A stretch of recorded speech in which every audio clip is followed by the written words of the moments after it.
One day, my mom got a phone call from the hospital telling her that I was in a coma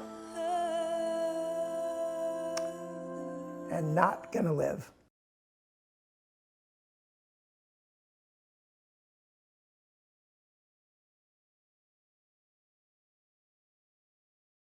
Hi, my name's Mitch.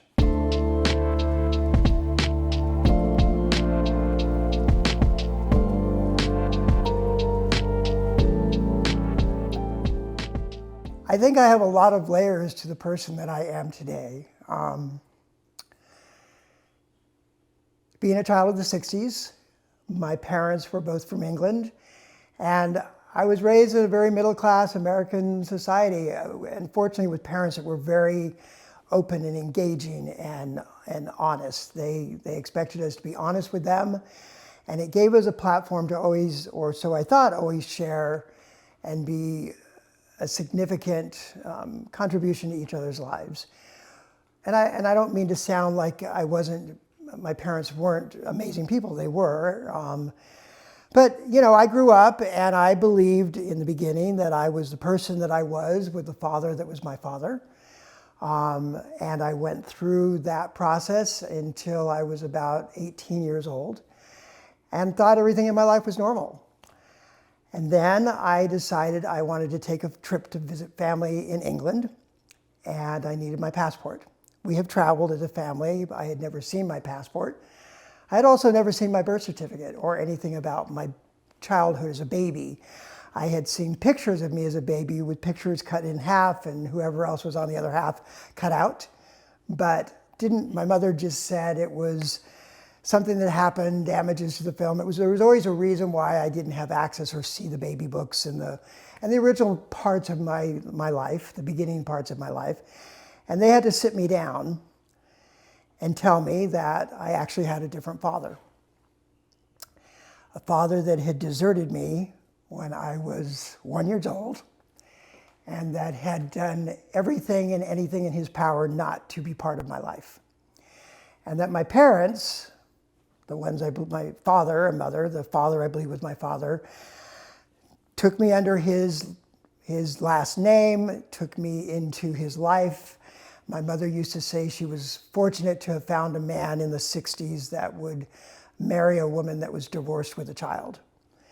And I think that was a very common thought. And I think what my mother was trying to do was protect me in her head. But the shock of learning you have a different father at 18 years old is a big deal.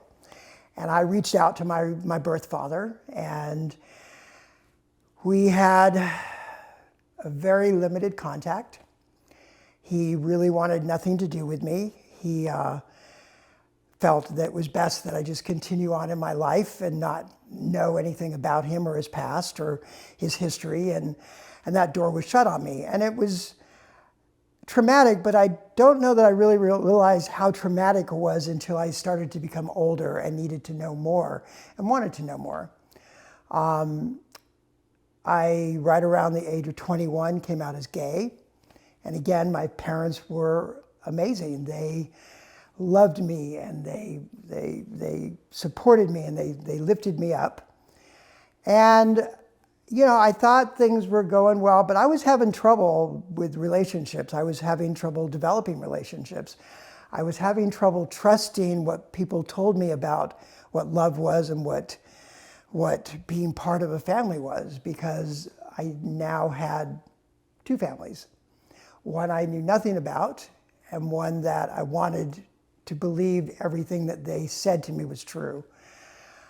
I continued to struggle to have relationships with my real father, my birth father, until he finally told me that because I was gay, he just couldn't accept me. And that was hard.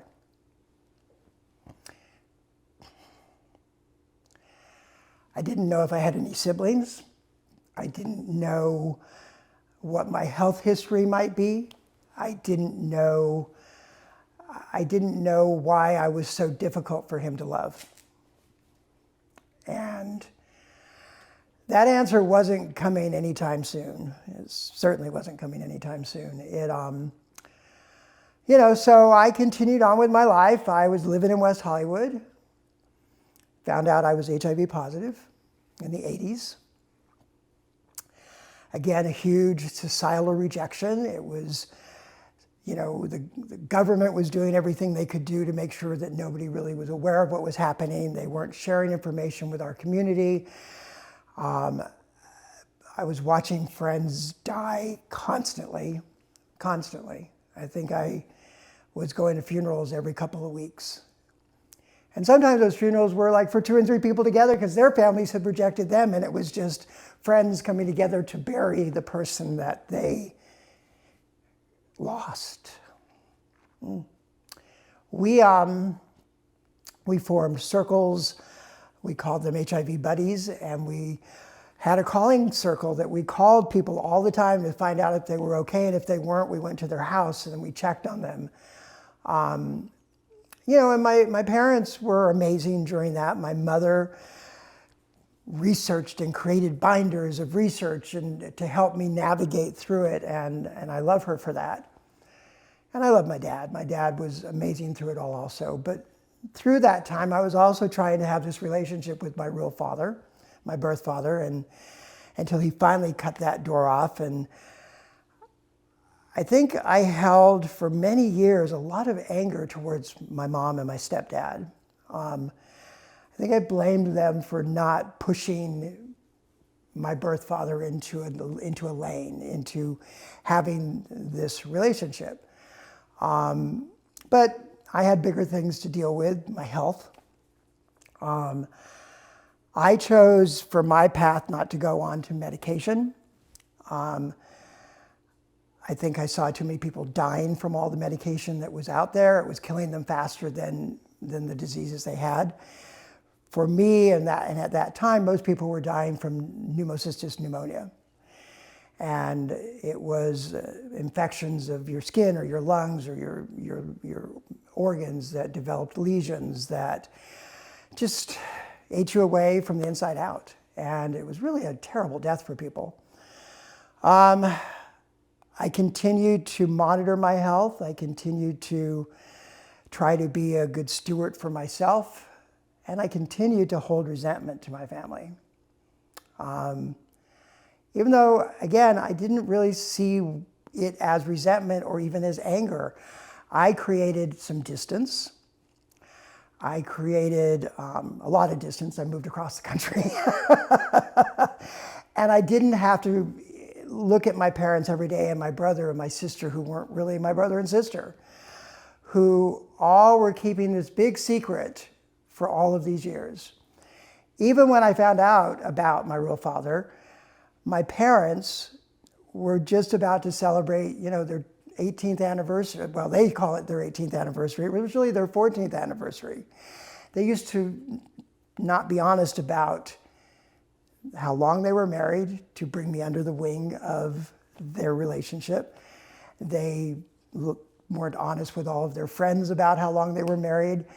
They weren't even honest with my brother and sister about it. And even when I found out about my real father, they told me that my brother and sister couldn't be told because they would hold it against me. And I think that was all in their own fear of having to course correct all of the things they had told to everybody throughout their lives, all of their celebrations, all of their years, all of the picture they put forward of this perfect family of 3 kids and the husband and wife and the white picket fence. All of that existed. It was all real. That was that picture was real. But the underlying things that were there were really disheartening to me, and it created struggle for me most of my life. It still does. I'm single today because of it, I think. But there came a point that I think I needed to confront the demon, the question, not so much the whys. I think I understood the whys, but why me? Why did they not tell me? I didn't really care about the picture they put forward to everybody else. But why did I have to be part of that lie? And why did I have to even continue that lie? Why did I have to continue to celebrate anniversaries that weren't anniversaries, and be happy when they reached a 40-year milestone, and all of those things were really difficult for me. And it constantly caused conflict in my relationships, that I didn't trust my partners, even though I had long relationships, there was always a question about what was real and what wasn't, and what were they telling me was real and what wasn't. And I think I sometimes practiced what I was taught. I don't think I was always completely honest about me and myself and who I was. I think that I was living in this facade that had been created, and I was forced to continue to perpetrate it.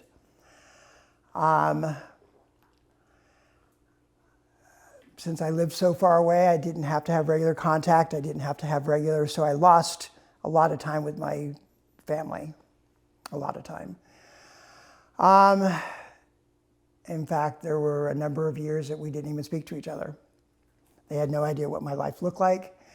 I had no idea what their life looked like. I was watching or seeing through pictures in Facebook my nieces and nephews growing up, not experiencing any of the things that were familiar to them and family to them.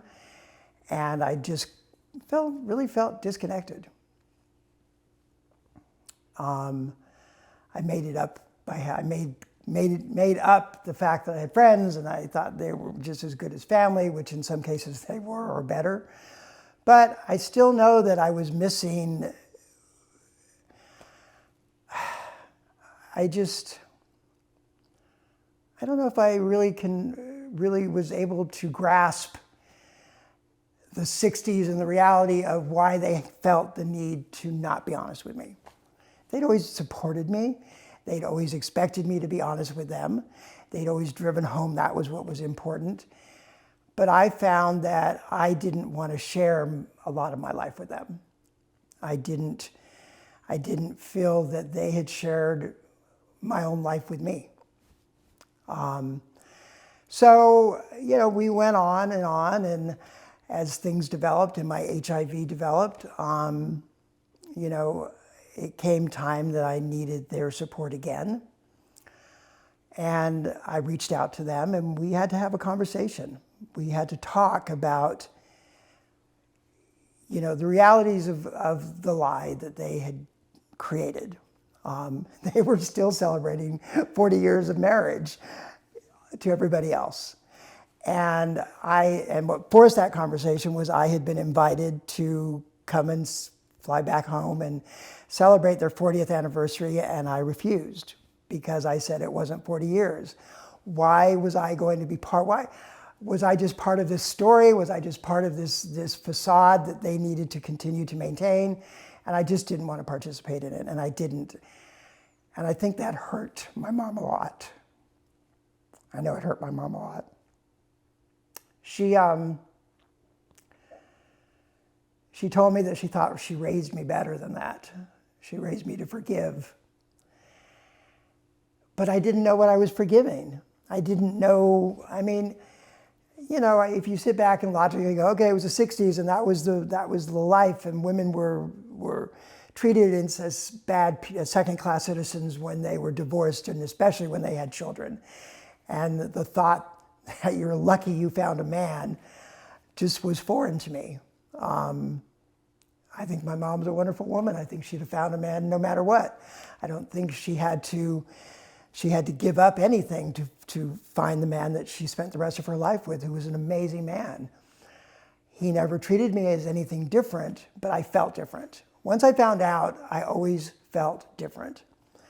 I felt like the dirty little secret that they never wanted to talk about. And so they made up the stories to cover me, to protect, in their minds, to protect me. But I didn't really feel protected. I felt deceived. I felt lied to. I felt not supported. And it really, I think, held me back for many, many, many, many, many years of really being my authentic self. And, by the time I hit 50, I was really sick. And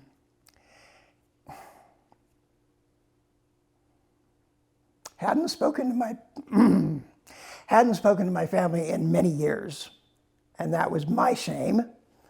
And that was my not wanting them to have to deal with what I was going through. And I didn't even know if it was really necessary. So my health continued to decline. My communication with my family continued to decrease. And then one day my mom got a phone call from the hospital telling her that I was in a coma and not gonna live.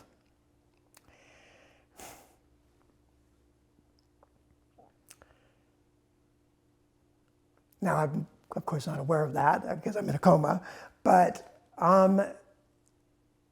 the torment she had to have gone through at that moment, that they both had to have gone through, had to have been significant. And they came to Atlanta and they watched me deteriorate over a 3.5-week period of time. And I had an advance directive, which I had created because I didn't want my parents to make that decision. And they took me off life support. And they waited for the heart monitor to stop. And it didn't. And I think everyone was shocked and not sure what to do because the doctors had explained to them what the process was going to be, and that's not what the process was. And I woke up a week later out of a coma, feeding tubes, life support, and a mother sitting at my bedside holding my hand. A mother that apparently shaved me and did my nails and kept me groomed and brushed my teeth and put lotion on me and exercised my legs. And there she was. And then I had to depend on my parents. I had to come back home. I had to leave where I had lived for so many years. I had to come back to my parents' home at 50 years old. And I had to recover. I had to learn to walk again. I had to learn to function in life. I had to find a path forward for me in a career or in an opportunity that I could support myself again. And they brought me through that. But it was that experience of almost dying that made me realize that we don't know when our last moment is here. I always believed that I could have this conversation with my parents anytime I wanted to, when I chose to. But the reality is, I didn't. I didn't expect to get so sick. I didn't expect to be in a coma. I didn't expect to be turned off of a machine. I didn't expect to live if I was turned off a machine. But there we were, and we had to have some very hard conversations. And it was probably the first time I ever got to say to my mom and my dad how angry I was. That I felt lied to and betrayed, and that I needed them to hear why I felt that way, not an excuse of why they did it. I just needed them to listen. And they did. And the amazing thing about that was they listened, they took it in, they apologized. And that set me on a path with other people, including my birth father. It allowed me to open up a door to my birth father. And the last few years of his life, we were able to meet and sit down and develop a very basic relationship, but one that he apologized for what he did. And I got to stop being angry. And the relief of that, I don't think people understand when you get to finally lift that cloud and you get to not being open and not communicating and not sharing your pain with people and holding it into yourself is not healthy. it is not a good choice, and it is not a path for you. And to do it because you don't want to upset the people who hurt you, or you're afraid it's going to upset the people who hurt you, at the end of the day, it's hurting you more, because it just perpetuates into more and more distrust and more anger. And it also affects all of the other relationships you have in your life. It has me my entire life. And so, you know, I needed to reinvent me. I think that I had held on to anger so long, and I had held on to resentment and the lies and the beliefs that everything was as it was presented, was all fake for me. And although there was a massive amount of love and support from my family, my mom and dad, or my stepdad, but I call him my dad. He's a man who raised me. He's a man I loved. And, but opening up to my father, telling my father how resentful I was about him holding me being gay against me, against his only son, against the one person that he brought into this world that he chose to discard like yesterday's trash. I mean, it took him having a stroke to be able, and it changed his mindset. He was Roman Catholic. He was dead set against gay people. It was just a mortal sin for him. Yet here he was denying his love to his own child, which I think probably is a mortal sin also. I'm not sure. You know, I don't know that I have a God belief, but I believe there's a higher power there that should guide us. And I think we should listen to our insides, into our gut. I went against my gut every single time when I tried to have this conflicting conversation, because at the end of the day, no matter how old I was, it felt like I was a 15-year-old child having my parents tell me how I was supposed to feel, why it was right what happened and why it was okay what they did, with them never ever understanding that I also was entitled to feel and be recognized for the way I felt. Not that I was wanting to blame them, not that I was going to blame them, but I did blame them. Because I eventually did, but I wasn't getting to have those conversations. I remember another time when I was in high school and I wasn't sure I was gay. I had a girlfriend, but there was this kid, Richard, that used to torment me. He would call me gay and call me a fag and call me all kinds of terrible things. And he would jump out from behind buildings on my walk home and threaten to beat me up. And it was just this 4 years of torment that I went through. And again, about my 20-year high school reunion, I went to it. I had not gone to any other reunions because I had no desire to see most of the people there. And I was standing there speaking to some people. I had brought a boyfriend, and I heard a voice behind me call my name, and the voice was so solid of a memory that it made my stomach sick like it did every single day in high school. And there he was, Richard Ramirez. Sorry, I shouldn't use his name, but there's lots of Richard Ramirez's. Asking me if I remembered him. And again, I felt like a 15-year-old. I felt like my bully was in front of me. And I was sweating. And he said, "I owe you an apology." And he said, "I have my kids with me tonight. I brought them here because they're behaving like I behaved as a kid. And my wife said to me, they're acting just like you, and you need to fix that." And he said it was shocking for him to think about how bad he was in high school, and that the one person he tormented the most was me. And he needed to apologize to me. And again, I was so accepting of that apology and so willing to accept that apology, and the cloud that lifted from me that had been sitting with me for 25 years, since high school, was gone. So I suppose for my story, I want to say to other people, let the fear of your anger go, and let the truth of it come forward, and you don't have to be aggressive in confronting your fears or your anger. You have to be honest about it. You have to be willing to take a risk that you've never been willing to take before.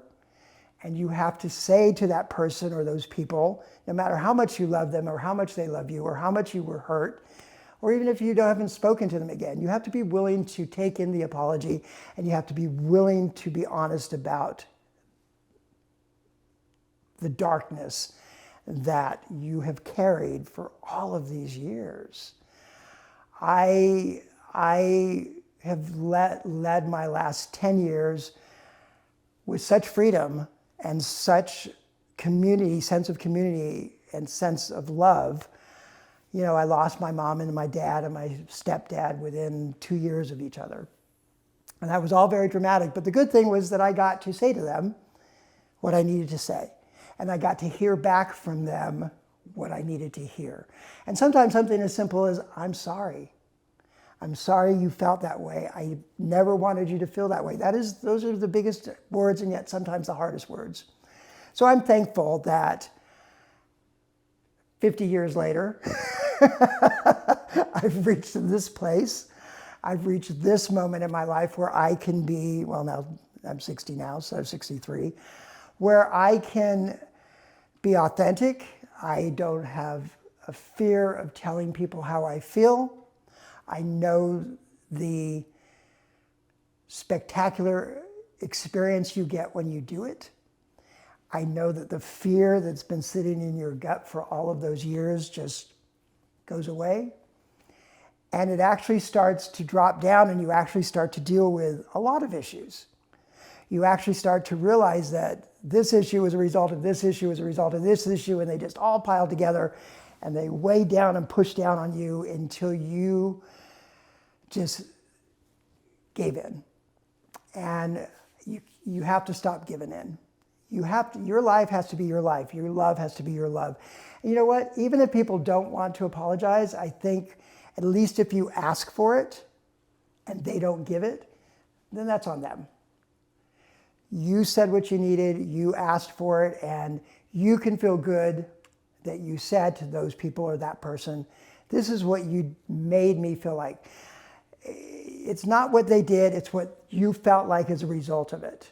So they probably didn't do it for the same reasons that you experienced the feeling you felt.